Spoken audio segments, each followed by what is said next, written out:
ప్రియమైన నా గోంగూర మిత్రులందరికీ ఈ వీడియో చూస్తున్న మీ అందరికీ స్వాగతం సుస్వాగతం. మీరందరూ తమ్మనేలు చూసే ఉంటారు కదా.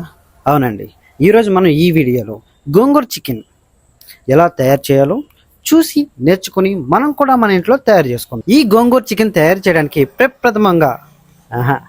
ప్రధానంగా కాదు, మొదటిగా మనకు కావాల్సింది ఏంటంటే గోంగూర ఎక్కడ దొరికిద్ది? సంత మార్కెట్లో దొరికిద్ది, లేదంటే హోల్సేల్ రైతు బజార్లో దొరికిద్ది, లేదంటే మీరు ఇళ్లలో విత్తనాలు తెచ్చి పెంచుకుంటే గోంగూర ఉంటుంది. గోంగూర చెట్లు కూడా పెరుగుతాయి. సో అలా మీకు ఎక్కడ దొరికితే అక్కడ గోంగూర చెట్లు తీసుకొచ్చేసి గోంగూర చికెన్ చేసేసుకుందాం. మీరు తీసుకొచ్చిన గోంగూరని మొదటగా మంచి నీళ్ళలో కడగండి. మంచి నీళ్ళలో దాన్ని దుమ్ము దులిపేసేలా కడిగేయండి. దుమ్ము దులిపేలా కడగమని చెప్పి ఆకులు ఊడిపోయేలా కాదండి. దుమ్ము దులిపేలాగానంటే నీట్గా పద్ధతిగా మంచి నీళ్ళలో కడుక్కుందాం. కడుక్కుని దాన్ని అంతటిని తీసుకొని ఒక బుట్టలో వేసుకొని దాన్ని పక్కన పెట్టేసుకున్నామా? అక్కడితో దాని పని అవ్వలేదు.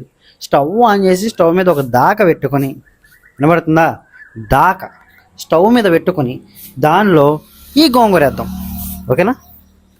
ఏంటబ్బా అప్పుడే గోంగూర వేసేస్తున్నాం ఏంటని అనుకుంటున్నారా? మన గోంగూర చికెన్ తయారు చేస్తున్నాం అంటే ముందు దానికి కావాల్సిన ప్రాసెస్ ఏంటంటే గోంగూర రెడీ చేసుకోవటమే. మనం గోంగూర రెడీ చేసి పక్కన పెట్టుకుంటే చాలు, సగం పని అయిపోయినట్టే. మిగతా సగం పని మన ఆడవాళ్ళందరికీ తెలిసిన పని. కాబట్టి ముందు మనం గోంగూరని దాకలో వేసుకుని దాకలో వేసుకున్న తర్వాత అది బాగా మగ్గనివ్వాలండి. మగ్గనివ్వడానికి కావాల్సిన వాటర్ కూడా మనం యాడ్ చేసుకోవాలి. వాటర్ కూడా యాడ్ చేసుకుని అది బాగా మగ్గిన తర్వాత గోంగూర ముద్ద అనేది ఒకటి తయారవుతుంది. దాన్ని తీసుకుని ఒక గిన్నెలో వేసుకుని దాన్ని పక్కన పెట్టుకుందాం. ఎందుకురా ఈ ముద్ద అంటే మనం చికెన్ కర్రీ తయారు చేసిన తర్వాత అందులో ఈ గోంగూర ముద్ద అయితేనే కదా చికెన్ కర్రీకి దాని పేరు వస్తుంది, గోంగూర చికెన్ అని.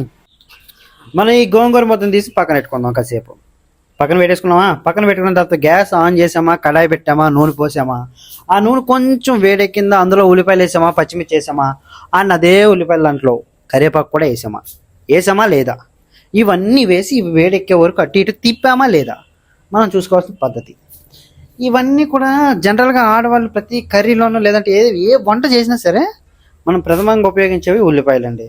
ఇవి వేస్తాం, ఆయిల్ వేస్తాం, దాంట్లో కావాల్సిన పసుపు వేస్తాం, ఉప్పు వేస్తాం, కారం వేస్తాం. ఇవన్నీ న్యాచురల్గా చేసే పనులండి.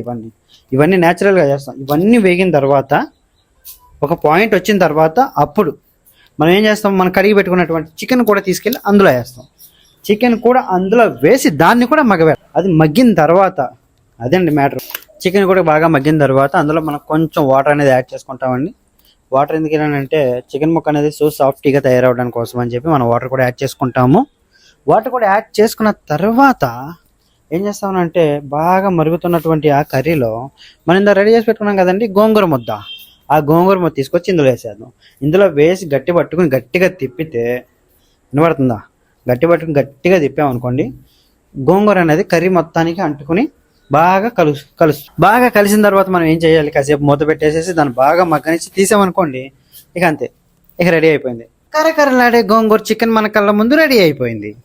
ఎస్, మీరు విన్నది నిజమే. మనం ఈ గోంగూర చికెన్ ఇప్పుడు ఏం చేస్తాము, మీ ఇష్టం, మీరు ఏ రైస్ తింటారో ఆ రైస్లో, నేనైతే బ్రౌన్ రైస్ తింటానండి. నా హెల్త్ కోసం అని చెప్పి నేను బ్రౌన్ రైస్ అయితే వాడటం జరుగుతుంది. కాబట్టి నా బ్రౌన్ రైస్లో గోంగూర చికెన్ వేసుకొని లొట్టలు వేసుకుంటూ ఒక్కో ముద్ద నోట్లో పెట్టుకుంటే ఉందండి గోంగూర చికెన్ కర్రీ. ఆహా, మీకు కూడా గోంగూర చికెన్ తినాలనుకుంటే నేను ఏ విధంగా అయితే చెప్పానో ఆ విధంగానే మీరు కూడా చేసుకొని తినండి. చాలా అంటే చాలా బాగుంది. నా ట్రస్ట్ మీరు నమ్మండి.